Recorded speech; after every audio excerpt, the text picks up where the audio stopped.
ఇది voting analysis video. So ఈ వీడియోలో ఎవరికి ఎక్కువ ఓటింగ్ వస్తుంది ఏంటి, ఇమాన్యుల్ ఫస్ట్ టైం నామినేషన్లోకి వచ్చాడు, తన ఓటింగ్ ఎలా ఉంది, ఇంట్రెస్టింగ్ పాయింట్ చెప్తా ఇమాన్యుల్ కోసం. అలాగే ఎవరు ఎలిమినేట్ అవుతారు, ఇవి జనరల్గా మనం చెప్పుకునే మాటలు కాకుండా కొత్తగా ఒక విషయం చెప్తా ఈరోజు. అదేంటి అంటే యూట్యూబ్లో ఉంటున్న పోల్స్కి సంబంధించిన పిఆర్ మాఫియా ఒక విషయం ఉంది. అందుకోసం అని చెప్పి ఓటింగ్కి సంబంధం లేకపోయినా తనుజ గారిని తమ్నెయిల్లో యాడ్ చేయటం. So let's start. Hi friends, నా పేరు Anand, welcome to top news. So ముందుగా ఈ వీడియోని లైక్ చేసి మీరు ఖచ్చితంగా లైక్ చేయాలా, లైక్ యా. దాని తర్వాత పక్కన సబ్స్క్రైబ్ బటన్ ఉంటుంది, సబ్స్క్రైబ్ కూడా చేసుకోండి. 75K కొడదాం అనుకుంటున్నా, మీ అందరి సపోర్ట్తో. వెళ్తుందా లేదో తెలియదు. అసలు యాక్చువల్గా అయితే ఒక వీడియోలో కూడా పాసిబిలిటీ ఉంది. నేను నైట్ కూడా పెట్టిన మిడ్ నైట్ టాక్స్కి అంత కష్టపడి ఎంత పాయింట్లు రాసుకొని పెడితే ఒక 50,000 వెళ్ళింది అది. బట్ అగైన్ సబ్స్క్రైబ్ చేసుకోవడం కొంచెం కష్టంగా ఉంటుంది. సో సబ్స్క్రైబ్ చేసుకోండి. కొత్తగా చూసే వాళ్ళని ఉంటే సబ్స్క్రైబ్ చేసుకోండి. ఆల్రెడీ చూస్తున్న వాళ్ళు సబ్స్క్రైబ్ చేసుకోకపోతే మాత్రం బాధ తప్పితే ఇంకేం లేదు. మీరు ఎవరికి ఓట్ చేస్తున్నారు, ఈ వారం ఎవరు ఎలిమినేట్ అవుతారు అనుకుంటున్నారు అన్న విషయాన్ని కామెంట్ చేయండి. సో ఈ 3 పనులు, లైక్, సబ్స్క్రైబ్, కామెంట్ చేస్తారు కదా. ఇప్పుడు మనం విడిగా ఒక్కొక్క విషయం మాట్లాడుకుందాం. ఆ యూట్యూబ్ పిఆర్ మాఫ్ ఏదైతే ఉందో లాస్ట్కి పెడదాం. ముందు మనం ఓటింగ్ అనాలిసిస్ కానిద్దాం. So for the first time Emmanuel ఓటింగ్లోకి వచ్చాడు, నామినేషన్స్లోకి వచ్చాడు. సో ఇమాన్యుల్కి ఓటింగ్ ఎలా పడుతుందా అంటే సోషల్ మీడియాలో చూసుకుంటే కొద్దిగా బాగానే ఉంది, అంటే సెకండ్ పొజిషన్లో ఉన్నాడు. సో ఒక 3 పోల్స్ నేను ఫాలో అవుతూ ఉంటాను. సో ఆ 3 పోల్స్ కోసం మీకు చెప్తా ఎవరు ఎక్కడ ఉన్నారు, ఏ పొజిషన్స్లో ఉన్నారని, సో దట్ మీకు ఒక ఐడియా వస్తుంది. సో ఆబ్వియస్గా తనుజ నామినేషన్స్లో లేదు, కళ్యాణ్ ఎప్పుడు సెకండ్లో ఉంటాడు, మ్యాక్స్ టు మ్యాక్స్ దగ్గరగా వెళ్తూ ఉంటాడు కానీ బట్ సెకండ్ పొజిషన్. ఇప్పుడు తనుజ లేదు కాబట్టి కళ్యాణ్ లీడ్ చేస్తున్నాడు అన్ని పోల్స్లోనూ. 34% ఇట్స్ గుడ్ పర్సంటేజ్. 34%తో ఫస్ట్ ప్లేస్లో ఉన్నాడు. కాకపోతే ఇక్కడ అనూహ్యంగా ఇమాన్యుల్ 24%తో ఉన్నాడు. 10 వారాల తర్వాత నామినేషన్లోకి వచ్చిన తర్వాత ఇమాన్యుల్కి అసలు ఆ మాత్రమే ఓటింగ్ ఉంటుందా, సో ఎలా ఉంటుంది ఏంటి అని చూసుకుంటే మాత్రం సెకండ్ ప్లేస్లో విత్ 24% ఓటింగ్తో ఉన్నాడు. ఇక్కడ ఇది ఓన్లీ కేవలం ఇమాన్యుల్ ఓటింగ్ అంటే కొద్దిగా తనుజ గారి ఓటింగ్ కూడా ఉండొచ్చు. తనుజ ఫ్యాన్స్ది చాలా బైఫర్గేట్ అయిపోయింది. డెమోన్కి వెళ్తూ ఉండొచ్చు, ఇమాన్యుల్కి వెళ్తూ ఉండొచ్చు, బర్నియానికి వెళ్తూ ఉండొచ్చు, కళ్యాణ్కి కూడా వెళ్తూ ఉండొచ్చు. ఎందుకంటే వాళ్ళిద్దరు కొంచెం క్లోజ్గా ఫ్రెండ్స్గా ఉన్నారు కాబట్టి. అది ఎవరికి వెళ్తుందో చెప్పలేము. నన్ను అందరూ పోల్ పెట్టమంటూ ఉంటారు. ఏంటి అంటే తనుజ గారి ఫ్యాన్స్ ఎవరికి ఓట్ చేస్తున్నారని. ఆ పోల్ పెడితే ఏదైనా లాజికల్గా ఉంటుందా? ఎందుకంటే తనుజ గారి ఫ్యాన్స్ వచ్చి ఓట్లు గుర్తారేంటి, ఎవరైనా గుర్తారు. ఇమాన్యుల్ ఫ్యాన్స్ వచ్చి ఇమాన్యుల్ గుద్దేసుకుంటారు, కళ్యాణ్ ఫ్యాన్స్ వచ్చి కళ్యాణ్ గుద్దేసుకుంటారు. జస్ట్ ఒక మసిపూసి మారేడుగా చేయడం లాగా ఎవరి ఫ్యాన్స్ వాళ్ళు గుద్దుకుని మాకేస్తున్నారంటే మాకేస్తున్నారు అనుకుంటారు. కరెక్ట్ కాదు కదా. సో అది పెట్టలేము, చెప్పలేము. మన ఇండివిజువల్గా ఎవరితోనే మాట్లాడుతామంటే తనుజ గారి ఫ్యాన్స్ రోజు మెసేజ్లు చేసే వాళ్ళు ఉంటారు కదా. సార్ ఈరోజు మా అమ్మాయి బాగా చేసింది కొంచెం మంచి, సార్ ఈరోజు బాగా చేయకపోతే తిట్టమని అంటే ఏదో ఒకటి చెప్తూ ఉంటారు కదా. ఉంది వాళ్ళతో మాట్లాడి మీరు ఎవరికి ఓట్ చేస్తున్నారండి అని అడిగి తెలుసుకోవడం తప్పితే వెళ్ళలేదు. సో నేను ఒక 10 మందిని మీరు ఎవరికి చేస్తున్నారండి అంటే ఒకళ్ళు ఇమాన్యుల్ పేరు చెప్పారు, ఒక ఇద్దరు కళ్యాణ్ పేరు చెప్పారు, ఒకళ్ళు డెమోన్ పేరు చెప్పారు, కష్టపడుతున్నాడండి డెమోన్ ఎంకరేజ్ చేయాలని చెప్పి. వాళ్ళు చెప్పని పేర్లు ఎవరవే అంటే 10 మందికి 10 మందే చెప్తున్నాను చూడండి. 10 మంది మాత్రం నేను మాట్లాడింది, మళ్ళీ 100 మందితో కాదు. సంజన గారి పేరు, దివ్య గారి పేరు చెప్పలా, మిగతా వాళ్ళు అందరి పేర్లు చెప్పారు. బర్నియాన్ పేరు చెప్పారు, అందరి పేర్లు చెప్పారు. బర్నియాన్ పేరు 3 చెప్పినట్టున్నారు. సో ఇది అదే ఉదయించి వేసిన పని. ఇదే ఇవన్నీ అనాలిసిస్ చేయటువంటి జస్ట్ సోషల్ మీడియా కాకుండా రియల్ టైం ఆడియన్స్ కూడా కొంచెం వాళ్ళతో ఇంటరాక్ట్ అయ్యి వాళ్ళ గురించి తెలుసుకోవటం, ఏం చేస్తున్నారు ఏంటి అని చెప్పి. సరే, సో ఇప్పుడు ఒక ఇంట్రెస్టింగ్ పాయింట్ చెప్తాను చూడండి. సోషల్ మీడియాలో ఇమాన్యుల్ ఓటింగ్ ఇలా ఉంది కదా, సో దానివల్ల సెకండ్ ప్లేస్లో ఉన్నాడంటే కాదు. ఇక్కడ ఒక బాక్స్ బద్దలైపోయే విషయం ఏంటంటే రూరల్ సైడ్ నుంచి ఇమాన్యుల్కి మిస్డ్ కాల్స్ కానీ హాట్స్టార్ ఓటింగ్ కానీ ఎక్కువ పడే అవకాశం ఉంది, ముఖ్యంగా మిస్డ్ కాల్స్. ఎందుకంటే ఈ జబర్దస్త్ లాంటి ప్రోగ్రామ్స్ వల్ల బాగా డీప్గా వెళ్ళిపోయాడు. కానీ పడే అవకాశం ఉంది అని ఎందుకు చెప్తున్నాను, పడుతుందని ఎందుకు చెప్పట్లేదు, రాముకి పడుతుంది అని చెప్పేవాడు. పడుతుందని ఎందుకు చెప్పట్లేదు అంటే ఇమాన్యుల్ నామినేషన్లోకి వచ్చాడని, ఇమాన్యుల్కి వాళ్ళు ఓట్ చేయాలని, ఇలా చేయాలని వాళ్ళకి ఎవరికి తెలియదు. ఎందుకు తెలియదు అంటే మీరు అంత డీప్లో రూట్స్లోకి వెళ్ళట్లేదు. ఇమాన్యుల్కి పిఆర్ గురించి తర్వాత మాట్లాడుకుందాం, బట్ అంత డీప్ రూట్స్లోకి వెళ్ళట్లేదు. సో ఇంకా డీప్గా వెళ్ళాలి. ఇమాన్యుల్ ఫ్యాన్స్ కానీ ఇమాన్యుల్ ఎవరైతే వాళ్ళు మేనేజ్ చేస్తున్నారో, మెయింటైన్ చేస్తున్నారో వాళ్ళు కొంచెం డీప్గా వెళ్ళి బాగా మంచి రీల్స్ పెట్టడం, లేదంటే కొంచెం డీప్ రూట్స్లోకి వెళ్ళి కొంచెం ప్రచారం చేసుకోవటం, ఓట్స్ వేయించుకోగలగాలి అక్కడ ఉన్న రియల్ ఆడియన్స్ చేత. అప్పుడు తనకు ఒక మంచి ఛాన్స్ ఉంది. ఎవరివరకైతే తెలిసిందో వాళ్ళకి ఉంది, వాళ్ళు ఎయిటరీ ట్రై చేస్తారు, బట్ తెలియనప్పుడు చేయలేరు కదా. అందుకని ఓటింగ్లోకి వస్తూ ఉంటే ఒక వారం వినిపించి ఓహో ఇమాన్యుల్ ఉన్నాడు, ఎపిసోడ్ చూస్తారు కదా, చూస్తే ఇమాన్యుల్ నుంచి ఉంటాడు, ఓహో ఇమాన్యుల్కి ఈసారి ఓటు వేయాలి అని చెప్పి అలాంటి థాట్స్ ట్రిగ్గర్ అవుతూ ఉంటాయి. ఇమాన్యుల్ బాగా ఆడింది, బాగా ఆడాడు, ఓటేద్దామా అని చెప్పి ట్రిగ్గర్ అయ్యి ఓటేయడానికి కుదురుతుంది. షో చూస్తూ ఉన్నాడు, నామినేషన్ లేకపోతే కుదరదు. అందుకనే ఎలిమినేట్ అయిపోయేది కంటెస్టెంట్స్. ఆడియన్స్కి ఆ హ్యాబిట్ అన్నది ఫామ్ అవ్వదు. బట్ నేను అనుకున్న దానికన్నా ప్రజెంట్ సోషల్ మీడియాలో కానీ ఎక్కడ కానీ ఎక్కువే కనిపిస్తుంది. ఈరోజు నైట్ అయితే రేపు మనకి రియల్ టైం ఓటింగ్ కొద్దిగా తెలిసే అవకాశం ఉంటుంది కాబట్టి రేపు మనకి నిజంగా ఇమాన్యుల్ ఏ పొజిషన్లో ఉన్నాడు అన్న విషయం అర్థమైంది. ప్రజెంట్ అయితే మాత్రం నేను ఊహించిన దానికన్నా ఎక్కువ ఓటింగ్గా ఉంది ఇమాన్యుల్కి. సెకండ్ ప్లేస్లో ఉన్నాడు. థర్డ్ బర్నీ అన్న ఉన్నాడు. ఈ పోల్ ఆల్మోస్ట్ మంచి పోల్. ఇది మ్యాక్స్ టు మ్యాక్స్ ఈక్వల్ అవుతూ ఉంటాయి ఈ పోల్లో. బర్నీ అన్న 16%తో ఉన్నాడు. It's good percentage. ఇందులో కొద్దిగా వేరే వాళ్ళ ఓట్లు కూడా పోలే ఉండొచ్చు. సుమన్ అన్న ఓట్లు కూడా పడి ఉండొచ్చు బర్నీ అన్నకి. ఎందుకంటే సుమన్ అన్న బర్నీ అన్న క్లోజ్ కాబట్టి కొద్దిగా సుమన్ అన్న ఓట్స్ కూడా పడి ఉండొచ్చు. ఇక్కడ ఇంకో డౌట్ కూడా వస్తుంది, సుమన్ అన్న మరి దివ్య కూడా క్లోజ్ కదా, దివ్యకి ఎందుకు పడట్లేదు అని చెప్పి. ఆ బాండ్ని అంత ఇదిగా యాక్సెప్ట్ చేసినట్టు లేరు మరి జనాలు. సుమన్ అన్న ఫ్యాన్స్ ఎవరిని ట్రస్ట్ చేయరు. ఇంతకుముందు రమ్య కూడా సుమన్ అన్నతో ఉండేది, అయినా ఇలా. సో సుమన్ అన్న ఫ్యాన్స్ కేవలం సుమన్ అన్నకు మాత్రమే వేస్తారు, మిగతా వాళ్ళు ఎవరికి వేయరు మ్యాక్స్ టు మ్యాక్స్. సుమన్ అన్న రాకపోతే వాళ్ళు రిలాక్స్ అవుతూ ఉంటారు తప్పితే అమ్మ అసలు స్ట్రెస్ తీసుకోరు. వేరే కంటెస్టెంట్కి మేము ఎందుకు వేయాలా అని అడుగుతూ ఉంటారు. అడిగాక ఇద్దరు ముగ్గురిని వేస్తుంటే రిలాక్స్ అన్నారు వాళ్ళు. సేమ్ ఇదే రిలాక్స్ అలా ఉంటుంది మరి. సో అలాగా నెక్స్ట్ డేమన్ పవన్ 10.61% డేమన్ పవన్కి పడింది. డేమన్ పవన్ ఒక మంచి ఛాన్స్ మిస్ చేసుకున్నాడు మావా అంటే ఖచ్చితంగా మిస్ చేసుకున్నాడు. అసలు నిన్న జరిగిన ప్రోమోకి దాని తర్వాత నామినేషన్ జరిగిన ప్రోమోకి తర్వాత కాంటెంట్కి సంబంధం లేకుండా పోయింది. కానీ ఒక కత్తి మీద సాము లాంటి స్టెప్ తీసుకున్నాడు. తెగితే కసక్కని దిగిపోయేది గట్టిగా. అయితే తనకి లేదంటే పక్క వాళ్ళకి మ్యాక్స్ ఇప్పుడు తనకే దిగినట్టు. అంటే తనకి నష్టపోయేది ఏం లేదు టు బి ఫ్రాంక్ చెప్పాలంటే. కానీ మంచి ఊపు వచ్చింది ఆడియన్స్లో. డెమోన్ కష్టపడుతున్నాడు, డెమోన్కి ఛాన్సులు రావట్లేదు, డెమోన్ కూడా విన్నర్ మెటీరియల్ అని. అలాంటి సమయంలో ఒక డేరింగ్ స్టెప్ తీసుకున్నాడు. మరి అది బయట తిరుగుతుంది తెలియదు కదా, తెలియపోయినా తీసుకున్నాడు. కానీ అది ప్లానింగ్లోనేమో లెజెండ్, ఎగ్జిక్యూషన్లో ఏమో అలా అనిపించింది. ఆ నామినేషన్ పాయింట్స్ కొంచెం బలంగా మంచిగా పెట్టి ఏదో చేసుంటే గట్టిగా పేలి ఆడియన్స్ని ఇంకొంచెం ఊపు వచ్చేది తప్పితే మనం కూడా చెప్పుకోవడానికి డెమోన్ కుమ్మాడరా, ఏం పాయింట్లు రా, ఏ బుల్లెట్లు దిగిపోయినరా అని చెప్పుకోవడానికి ఉండేది తప్పితే రీతు నామినేట్ చేసి చెప్పిన పాయింట్లు అంతగా పేర్లేదు, కళ్యాణ్ చేసిన నామినేషన్ పాయింట్లు అంతగా పేర్లేదు. లేదు సూపరు అని ఎవరైనా అనుకుంటే నేను చేయలేను, కానీ నాకు అనిపించింది నేను చెప్పాను. సో ఒక మంచి ఛాన్స్, అంటే ఛాన్స్ క్రియేట్ చేశాడు అక్కడ. మిస్ చేసుకున్నాడు సెన్స్ అది ఎవరు ఇచ్చిన ఛాన్స్ కదా, తనకు తాను క్రియేట్ చేసుకున్నాడు ఇద్దరిని నామినేట్ చేద్దామని. థాట్ కరెక్టే, ప్లానింగ్ కరెక్టే, వీళ్ళిద్దరిని చేయాలన్నది. ఎగ్జిక్యూషన్ రాంగ్ అయిపోయింది. చాలా మంచి ప్రిపరేషన్ ఉండాలి. ముఖ్యంగా రీతిని చేసేటప్పుడు కళ్యాణ్ కన్నా కూడా రీతిని చేసేటప్పుడు చాలా మంచి ప్రిపరేషన్ ఉండాలి. లేదంటే ఇక్కడ ఏంటంటే సింపతి గేమ్ అవుతుంది రీతిని చేసేటప్పుడు. అయితే తనకు వస్తుంది లేదా తనకు వెళ్తుంది అటు ఇటు ట్రిగ్గర్ అయితే. సో మ్యాక్సిమం అటు వెళ్ళింది. కాకపోతే తన నామినేషన్ లేకపోవడం ప్లస్ మైనస్ అయిపోయింది తనకి. నిజం చెప్పాలంటే తన నామినేషన్లో ఉండుంటే తనకు కూడా మంచి ఓటింగ్ పడేదేమో, తనుజ ఓటింగ్ తనకే పడేదేమో, ఇన్ఫ్యాక్ట్ చెప్పలేము. సో అది ప్లస్ అనుకుంటారు కానీ చాలామంది అది కొంచెం తనకు మైనస్ ఏమో. ఉండి ఆడియన్స్ కనుక ఓట్లు వేసి ఉంటే కొంచెం వాళ్ళకి కూడా హ్యాబిట్ వచ్చి రీతికి ఓట్లు వేస్తారు అన్న విధంగా వెళ్ళేదేమో, రీతి ఇంకా ముందుకు వెళ్ళేదేమో ఆ ఓట్స్ కనుక గెయిన్ చేసుకుని ఉంటే. బట్ ఎనీవే ఒక ఛాన్స్ అయితే డెమోన్ మిస్ చేసుకున్నాడు అనిపించింది నాకు. దాని తర్వాత నెక్స్ట్ ఇప్పుడు డేంజర్ జోన్కి వద్దాం. సంజనా గల్రాని గారు, దివ్యా నిఖిత, వీళ్ళిద్దరూ. Sanjana Galrani garu 7.69%, Divya Nikhita 6.3%, demon Pawan 10.61%. So maximum demon వరకు అందరూ సేఫ్ జోన్లో ఉన్నట్టే. సంజనా గారు, దివ్య వీళ్ళిద్దరూ ఈ వారం డేంజర్ జోన్లో ఉంటారు. ఇంతకుముందు మనం ప్రెడిక్ట్ చేసిన విధంగా దివ్యాకి ఒక అద్భుతం జరిగితే తప్పితే దివ్య సేవ్ అవ్వడం కష్టమే. మ్యాక్సిమం ఏదైనా ఫ్యామిలీ వీకో ఇంకా టాస్క్లు గీసుకులు ఉండవు కాబట్టి ఈ వారం ఫ్యామిలీ వీకే. ఈ ఫ్యామిలీ వీక్లో మారిపోయి అద్భుతాలు జరిగే అంత సిచ్యువేషన్స్ కూడా ఉండవు. వాళ్ళ ఫ్యాన్స్ ఏదైనా పుంజుకొని ఇంకొంచెం గట్టిగా ఓటింగ్ కనుక వేయించుకుంటే తప్పితే మ్యాక్సిమం దివ్యాకి కష్టమే. దివ్యాకి అలా జరిగి వాళ్ళు కనుక ఓటింగ్ వేయించుకుంటే మళ్ళీ సంజనా గారికి కష్టమవుతుంది. ఇప్పుడు ఇమాన్యుల్ కూడా నామినేషన్స్లోకి వచ్చాడు కాబట్టి ఫ్యాన్స్ అందరూ ఇమాన్యుల్ మీద ఎక్కువ ఫోకస్ పెడుతున్నారు కాబట్టి కొంచెం సంజనా గారికి ఇది డేంజర్ బెల్సే. ఎందుకంటే కొద్దిగా గొప్ప ఇమాన్యుల్ ఓటింగ్ అనేది సంజనా గారికి పడతా ఉండేది. ఇప్పుడు సంజనా గారికి కూడా కొంచెం బైఫర్కేట్ అయిపోయి అటు వెళ్ళిపోవడంతో సంజనా గారు కూడా కొంచెం డేంజర్ జోన్లోకి వచ్చేసారు. కొంచెం ఏంటి చాలా డేంజర్ జోన్లోకి వచ్చారు. దివ్యా ఫ్యాన్స్ పుంజుకొని దివ్యాకి ఇక సోషల్ మీడియాలో చూపించకుండా బయట బలంగా గుద్దుకుంటే హాట్స్టార్లో సంజనా గారికి ఈ వారం చివరి వారం అయ్యే అవకాశం ఉంది. లేదు మనం చూసే దాని ప్రకారం ఇలాగే ఓటింగ్ జరిగితే మాత్రం దివ్యాకి ఈ వారం చివరి వారం అయ్యే అవకాశం ఉంది. నా ప్రిడిక్షన్ వచ్చేప్పటికి దివ్య నేను ఈ సండే కూడా చెప్పాను, ఒక టాప్ 5 వీడియో చేశాను. ఈ వీడియో అయ్యేపటికి చివరిలో వస్తుంది, అది చూడండి ఒకసారి మీకు క్లారిటీ వస్తుంది ఎవరెవరు ఏ స్టేజ్లో ఎలా ఎలిమినేట్ అయిపోయే అవకాశం ఉంది అని చెప్పి.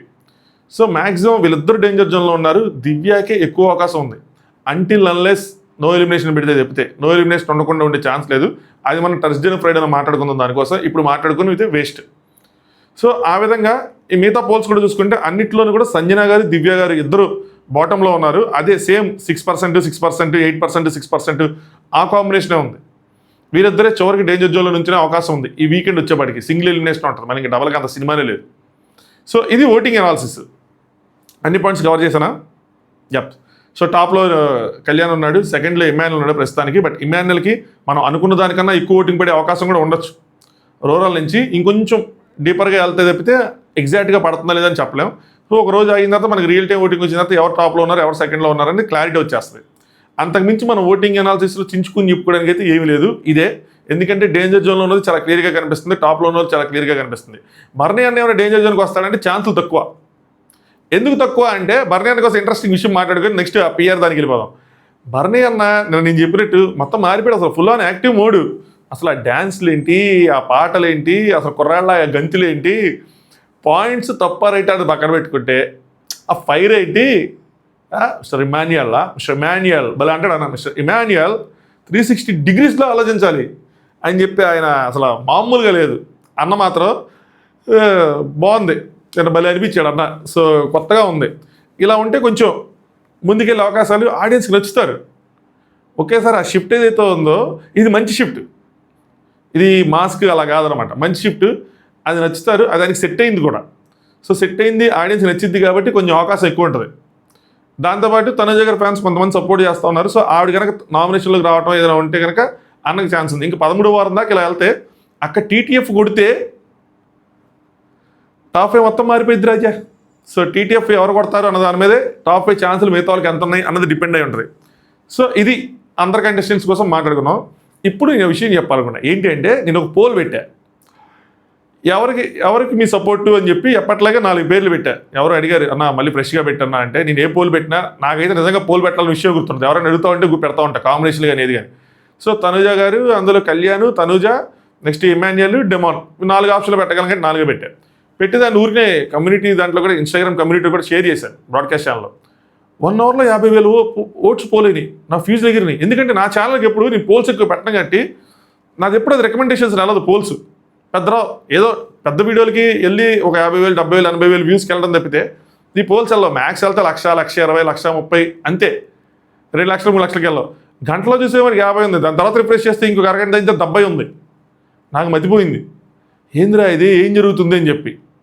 సో దీని గురించి మన దాంట్లో పెట్టారనమాట. అరే ఏంద్రా ఇది ఇలా జరుగుతుంది ఏంటి అని చెప్పి. ఇప్పుడు నేను ఒక క్వశ్చన్ అడుగుతాను, మీకు తెలిస్తే లాజికల్గా చెప్పండి, అంతేగాని వాళ్ళకి వీళ్ళకి సపోర్ట్ అని గుద్దొద్దు ముద్ర. నేను ఏం అడగాలనుకుంటున్నా అంటే, ఇది ఎలా పాసిబుల్? మీరు అందరూ సింపుల్గా పిఆర్ అంటారు. తనుజాకున్న పిఆర్ ఇంకెవరికి లేరు అంటారు. అలా కాదు, తనుజ పిఆర్ కొంచెం స్ట్రాంగ్ పిఆర్ అయి ఉండొచ్చు. అలా అని చెప్పి మిగతా ఎవరికి పిఆర్ లేదు అనుకోవద్దు, అందరికీ పిఆర్ ఉన్నారు. పిఆర్ అంటే ఏంటి, మీరు ఏమనుకుంటున్నారు? రియల్ టైంలో ఓట్లు గుద్దించడం, సోషల్ మీడియాలో ఒక బబుల్ క్రియేట్ చేయడం, కామెంట్స్ పెట్టడం, లైకులు కొట్టడం, ఎక్కువ రీల్స్ చేసి ఆడియన్స్లోకి వాటిని పుష్ చేయడం, వాటిని కొంచెం ఎక్కువ డబ్బులు ఖర్చు పెట్టి వాటిని కొంచెం ట్రెండ్ చేసుకోవడం, ఇలాంటివన్నీ చేస్తూ ఉంటారు. ఇలాంటిది ఎవరు చేసినా పిఆర్ ఏజెన్సీ వాళ్ళు చేసినా, మనోళ్ళు చేసినా, ఎవరు చేసినా పిఆర్ఏ.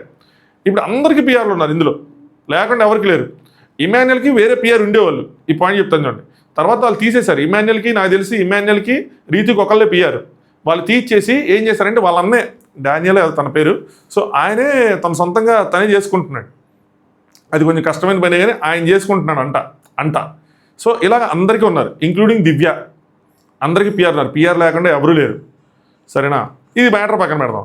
ఇప్పుడు నేను అడిగే క్వశ్చన్ ఏంటంటే, యూట్యూబ్ పోల్స్ని మ్యానిపులేట్ చేయటం, హ్యాక్ చేసేసి అలా చేయటం చాలా కష్టమైన పని, అది జరగని పని. అందులో యూట్యూబ్లో వ్యూస్ కానీ, లైక్స్ కానీ, సబ్స్క్రైబర్స్ కానీ ఇవి కొనుక్కోవచ్చు. ఇది చాలా ఈజీ పీజీ, చాలా మినిమం ప్యాకేజెస్తో మినిమం డబ్బులు పెడితే కొనుక్కోవచ్చు. బట్ వేరాజ్ పోల్స్ ఏవైతే ఉన్నాయో అందులో ఓట్లు వేయించుకోవటం కొంచెం కాస్ట్లీ అవ్వరం. ఎంత అనుకుంటున్నారు? Per vote 3 rupees. చాట్‌జీపీటీ నడిపి కూడా చూశారు, 100 ఓట్లు, 1000 ఓట్లు ఇలా ప్యాకేజీలు ఉన్నాయి. తీరా చూస్తే అది 3 రూపాయలు, 2.5 రూపాయలు పడతా ఉంది. ఇప్పుడు 1,00,000 ఓట్లు పోలేయి, ఆడికి ఒక 40,000 ఓట్లు పడితే 40,000 ఓటుకి 3 రూపాయలు చెప్పుని 2 రూపాయలు చెప్పుని చేసుకుంటే 80,000 రూపాయలు. అలా ఎన్ని పోల్స్, ఎన్ని రోజులు, ఎన్ని పోల్స్, ఎన్ని ఛానల్స్ ఎంత చేస్తారు? నేను అడిగిన క్వశ్చన్ ఇది ఎలా సాధ్యమో అంటే, పిఆర్ అని కాదు, లాజికల్గా మీకేమైనా తెలుసా ఇది ఎలా జరుగుతుంది ఏంటి? తక్కువ ఖర్చుతో ఇట్లా కొట్టచ్చా ఓట్స్ అని చెప్పి అడిగిన క్వశ్చన్ ఇది. దానికి ఇంకా దొరికాడు అక్కడ వేసేయండి రా, కుమ్మేంట్రా అన్నట్టు కుమ్ముతా ఉన్నారు. నువ్వు కూడా బిలీవ్ చేస్తున్నావు అది అని చెప్పి. మిగతా ఏవైనా పోల్స్ ఉంటే ఈ వెబ్సైట్లో పోల్స్ వీటన్నిటిని మనం కొద్దిగా మనకు కాంటాక్ట్స్ ఉంటే కనుక వాళ్ళు మ్యానిపులేట్ చేయొచ్చు. లాస్ట్ టైం జరిగింది, జరిగిన తర్వాత మళ్ళీ వాళ్ళు ఆ బగ్గు గిగ్గు ఉంటే దాన్ని ఎక్స్పోజ్ అయిపోతే దాన్ని తీసుకొని మళ్ళీ పోల్స్ రీసెట్ చేశారు, మీకు గుర్తుంటే లాస్ట్ వీకే. సో ఇక్కడ ఇది ఈజీ ఒక వెబ్సైట్, కానీ యూట్యూబ్ అలా కాదు. సరే ఇప్పుడు నేను పని చేశాను చెప్తాను చూడండి. నేను లాస్ట్ టైము యూట్యూబ్కి పార్ట్నర్ ప్రోగ్రామింగ్ మేనేజర్ అని ఒక ఆయన ఉంటాడు, మన ఛానల్ గ్రోత్ కోసం మనతో మాట్లాడుతూ ఉంటాడు. అయితే నేను ఆయనతో మాట్లాడినప్పుడు అడిగాను ఇది అండి, ఇదేంటి అంటే సర్వీసెస్ ఉంటాయి కానీ అది యూట్యూబ్ డిటెక్ట్ చేస్తూ ఉంటుంది ఎప్పటికప్పుడు అని చెప్పి. కానీ ఆ సర్వీసెస్ ఆయన ఒప్పుకోలేదు, కానీ డైరెక్ట్గా ఉండవు అన్నట్టు చెప్పాడు, ఇది ఎవరు మ్యానిపులేట్ చేయరు అన్నట్టు చెప్పాడు. కాకపోతే ఆయన ఏం చెప్పాడంటే ఇంకొక ఎలా ఉండొచ్చు అని చెప్పి నేనే డిఫరెంట్ ఆప్షన్లు చెప్పి ఆయన చేసి చెప్పించాను, ట్రై చేశాను. ఏంటి అంటే మేబీ ఫ్యాన్స్ ఒక్కొక్కరు ఒక 100 ఈమెయిల్స్ క్రియేట్ చేసుకొని ఒక ఆటోమేషన్ స్క్రిప్ట్ రాసి ఆ ఈమెయిల్ ఐడి పాస్వర్డ్తో లాగిన్ అవుతా ఉండి యూట్యూబ్లోకి వెళ్ళి పోల్స్కి వెళ్ళి అక్కడ వాటి మీద ఓట్లు వేస్తా అలా. సో కొంతమంది కనీసం ఒక 1,00,000 అకౌంట్లు పెట్టుకొని 1,00,000 జీమెయిల్ ఐడీలు పెట్టుకొని అన్ని చోట్ల కొనిపించి ఒక ఎక్సెల్లో ఒక ఫైల్లో పెట్టుకొని రీడ్ చేస్తూ ఉండొచ్చు కదా అంటే. ఆయన ఇంకోటి ఏం చెప్పాడంటే అలాంటిది కనుక జరిగితే యూట్యూబ్ డిటెక్షన్ టెక్నిక్స్ ఉంటాయి, సో మొత్తం అకౌంట్స్ అన్ని బ్లాక్ చేస్తాయని చెప్పాడు. ఇంక ఎలా సాధ్యం ఇది? పోనీ మల్టిపుల్ డివైజెస్ పెట్టుకొని 1,00,000 కనీసం 10,000 డివైజెస్ పెట్టుకొని కొడుతున్నారా, 10,000 చోట్ల రన్ చేస్తున్నారా అంటే చాలా కాస్ట్ కదా. దానికైనా రిసోర్సెస్ కాస్ట్ అన్ని కాస్ట్ కదా. బయట ఓట్లు ఇచ్చుకోవటం ఈజీ, హాట్స్టార్ సబ్స్క్రిప్షన్ హాట్స్టార్ అకౌంట్లు క్రియేట్ చేయటం, ఓపెన్ చేయటం, లాగా ఒక్కొక్కళ్ళు ఒక 100 మందిని పెట్టుకున్నారంటే ఒక్కొక్కరు ఒక 20 అకౌంట్లు పెట్టుకున్నారంటే ఒక 20,000 ఓట్లు వేయించుకోవటం ఈజీయే. సరేనా? అంటే ఇంకా నెంబర్ పెంచుకుంటూ పోతే ఇంకా ఎక్కువ ఓట్లు వేయించుకోవడానికి హాట్స్టార్ వాళ్ళకి డైలీ ఒకటే పని ఉంటుంది, లాగిన్ చేయటం, ఓటు కొట్టడం, లాగౌట్ చేయటం, ఓటు కొట్టడం, లాగౌట్ చేయడం, ఓటు కొట్టడం, లాగౌట్ చేయటం, అంతే. వాళ్ళు వేయాల్సిన ఓట్లు వాళ్ళు వేసేయటం, 50 100 పర్ హెడ్ ఎన్ని వేయాలంటే అన్ని వేసేయటం. కానీ ఈ యూట్యూబ్ పోల్స్ వచ్చేవాడికి నాకు అర్థం కావట్లా. నేను ఇది ఎవరికైనా లాజికల్గా మీకు తెలిస్తే చెప్తారేమోనని చెప్పి కమ్యూనిటీ ట్యాబ్లో పోస్ట్ చేశాను. సింపుల్గా పిఆర్ అని తీసేయకుండా దీని వెనకాల ఉన్న లాజిక్ ఏంటి, లేదు నిజమైన ఓట్లా, నిజంగానే అంత పడుతుందా, నిజంగానే అంత పడితే కామెంట్ సెక్షన్లో కానీ ఎక్కడైనా సరే అంత నెగిటివిటీ ఎందుకు, రీల్స్లో కానీ ఎక్కడైనా సరే. సో అసలు ఏం జరుగుతుంది ఎగ్జాక్ట్గా? లాస్ట్ ఇయర్ కూడా మనం ఓటింగ్ పోల్స్ కోసం మాట్లాడుకున్నాం, కళ్యాణ్కి ఓటింగ్ పోల్స్లో ఎక్కువ వస్తున్నాయి కానీ గౌతమ్కి బయట ఉంది అడావుడి అది అని చెప్పి. బట్ అప్పుడు కూడా ఇదే చెప్పా, ఓటింగ్ పోల్స్ చేయడం ఈజీ కాదు మావా అని చెప్పి. ఈవెన్ ChatGPT లాంటి టూల్స్ అనేవి కూడా చెప్పేస్తాయి, లేదు అంత ఇది కాదు, ₹3 ₹2 పడుతుంది, ఇటు సర్వీసెస్ ఉంటాయి బట్ చాలా కాస్ట్లీ అని చెప్పి. 1-2 పోల్స్ అయితే పోనీ వాటిని ఎఫెక్టివ్గా వీళ్ళు చేసుకోవచ్చు. ఎన్ని ఛానల్స్ ఉన్నాయి, ఎన్ని పోల్స్ ఉన్నాయి, అంత మనీ స్పెండ్ చేయగలరా? ఒక్కొక్క దానికి 4-5 లక్షలు 4 లక్షలు పెడితే వాళ్ళకి వచ్చేది ఏంటి, పోయేది ఏంటి? So there is something else. Either trust చేసి ఇది నిజమే అమ్మో చేస్తాను అనుకోవాలి, లేదంటే కనుక ఎవరో మాన్యువల్గా కూర్చొని ఇంకో ఎట్లా నేను చెప్పిన విధంగా ఒక 1000 మంది ఫ్యాన్స్ కూర్చొని ఒక్కొక్కరు ఒక్కొక్క 20 అకౌంట్లు కూర్చొని ఇట్లా చేస్తూ ఉండాలి. ఇంకా ఎవడైనా పోని అలా చేసినా కూడా నా డౌట్ ఏంటి, ఇంకోటి ఏంటంటే అలా చేసినా కూడా గంటలో 50,000 ఓట్లు, అందులోనే 50% అంటే ఒక 20,000 పోనీ 40% ఒక 20,000 ఎలా గుద్దారన్నది నాకు అర్థం కావట్లా. సో ఆటోమేషన్ స్క్రిప్ట్ అంటే ఒకటి పేజ్ నుంచి మరి ఐపీ అడ్రస్లు మార్చి రన్ చేస్తారా? సో ఇది ఒక మిస్టరీగా ఉంది. సో మీకు ఏదైనా లాజికల్గా తెలిస్తే చెప్పండి, ఈవెన్ నాకు ఇన్స్టాగ్రామ్లో పింగ్ చేయండి, మనం డిస్కస్ చేద్దాం, దాన్ని అందరికీ ప్రజెంట్ చేద్దాం, ఆడియన్స్ అందరికీ ఏంటి ఇది ఎలా జరుగుతుంది అని చెప్పి వాళ్ళు కూడా తెలుసుకుంటారు, ఒక ఐడియా వస్తుంది. మిగతాది ఇంకా పిఆర్ వాళ్ళు చేసేది వాళ్ళు రియల్ టైంలో ఓట్లు వేయించుకోవటం, ప్రచారం చేసుకోవటం, రీల్స్ చేసుకోవటం, ఆ రీల్స్ని డబ్బులు పెట్టి పుష్ చేసి ప్రమోట్ చేసుకోవటం. ఇన్స్టాగ్రామ్లో ఆప్షన్ ఉంటుంది ప్రమోట్ చేసుకోవడం, యూట్యూబ్లో ఆప్షన్స్ ఉంటాయి ప్రమోట్ చేసుకోవటం, అవన్నీ చేస్తూ ఉంటారు, ఎక్కువ రీచ్ తెచ్చుకోవటం అది. సో మీ ఒపీనియన్స్ని కామెంట్ చేయండి. ఇప్పటివరకు వీడియో లైక్ చేయకపోతే వీడియో లైక్ చేసి సబ్స్క్రైబ్ చేసుకోండి బ్రో. 75,000 సబ్స్క్రైబర్లు, ఆల్మోస్ట్ 66కి వచ్చినట్టున్నాం. మీరు తలుచుకుంటే సింపులే, యాక్చువల్లీ అయితే ఒక వీడియోతో కూడా కొట్టేయచ్చు మీరు అనుకుని సపోర్ట్ చేస్తే. లేదు మనం వేరే ఇలా అందుకే ఎంకరేజ్ చేయాలి నిన్ను అని అనుకుంటే ఏం చేయలేం, కానీ బట్ మీరు అనుకుంటే మాత్రం జరుగుతుంది. సో సబ్స్క్రైబ్ చేసుకోండి. ఇంకా ప్రోమో అనాలిసిస్ లాంటివి ఏం చేయడానికి లేదు, ఆబ్వియస్లీ అక్కడ మనం అంతకుమించి మాట్లాడడానికి ఫ్యామిలీ ఆడియన్స్ ఫ్యామిలీ వాళ్ళు వస్తారు కాబట్టి మనం చేసడానికి ఏం లేదు. ఇంక ఇలాంటి అనాలిసిస్లు ఈ మాట్లాడుకోవడం తప్పితే, ఓటింగ్ అనాలిసిస్లు అట్లా మాట్లాడుకోవడం తప్పితే ఇంకోటి లేదు. ఇంకొకటి, సండే రోజు ఎలిమినేషన్ తర్వాత, గౌరవ్ ఎలిమినేషన్ తర్వాత అన్సీన్ అన్కట్స్లో ఒక విషయం ఉంది. కళ్యాణ్ది, నెక్స్ట్ తనుజాది, వీళ్ళంతా డిస్కషన్ పాయింట్లు 2 ఉన్నాయి. నెక్స్ట్ సంజన గారు ఏడ్చేది, ఆ నామినేషన్స్ టైంలో ఏడ్చేవి ఉన్నాయి. దాని గురించి ఎక్స్ట్రా కట్స్తో వీడియో చేసి మాట్లాడుకుందామా, రెండు దాన్ని వదిలేద్దామా? ఎందుకంటే టూ మచ్ డిస్కషన్స్ వీళ్ళవే ఉంటుంది, తనుజ కళ్యాణ్వే. పద్దాక అది పెడితే మళ్ళీ అది కూడా బోరింగ్ అయిపోతుందేమో అనిపిస్తుంది నాకు. సో మీరు చెప్పండి, ఎక్స్ట్రా కట్స్ వీడియో చేస్తామా, ఇంకొకటి దాని గురించి మాట్లాడుకుందామా లేదా అన్నది కింద కామెంట్ చేయండి. నేను అలాగే ఇన్స్టాగ్రామ్లో కూడా పోల్ పెడతాను బ్రాడ్కాస్ట్ ఛానల్లో. సో అది చూడండి, అందులో ఒకవేళ ఎక్కువ వస్తే కనుక దాని గురించి మాట్లాడుకుందాం 2 గంటలకి. అదర్వైజ్ ఇంకా నైట్ ఎపిసోడ్ రివ్యూతో మళ్ళీ కలుసుకోవటమే. That's all, that's it. Thanks for watching top news.